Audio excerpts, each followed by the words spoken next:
ഒരു സുബ്ഹിയുടെ ജമാഅത്തിൽ സുലൈമാൻ ബിൻ അബി ഹസമയെ കാണാതെ വന്നപ്പോൾ ഉമറുൽ ഫാറൂഖ് റളിയല്ലാഹു അൻഹു മനഃപൂർവ്വം അവിടുത്തെ വീടിന്റെ അടുത്തുകൂടെ കടന്നു പോകുന്നു. ഉമ്മ ശിഫായെ കണ്ടപ്പോൾ ചോദിക്കുന്നു, ലം അറാ സുലൈമാന ഫി സുബ്ഹ്, ഇന്നത്തെ സുബ്ഹി നിസ്കാരത്തിൽ നിങ്ങളുടെ മകൻ ഉണ്ടായിട്ടില്ല.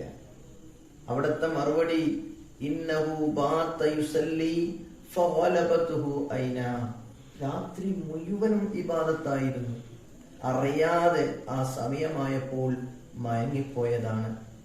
ഉമറുൽ ഫാറൂഖ് റളിയല്ലാഹു അൻഹുവിന്റെ മറുപടി, ലഅൻ അശ്ഹദ സ്വലാത്ത സുബ്ഹി ഫീ ജമാഅത്തിൻ അഹബ്ബു ഇലയ്യ മിൻ അൻ അഖൂമ ലൈലതൻ, രാത്രി മുഴുവനും ഇബാദത്ത് ചെയ്യുന്നതിനേക്കാളും എനിക്ക് പ്രിയമായി തോന്നുന്നത് സുബ്ഹിയിലുള്ള ജമാഅത്തിൽ പങ്കെടുക്കലാണ്.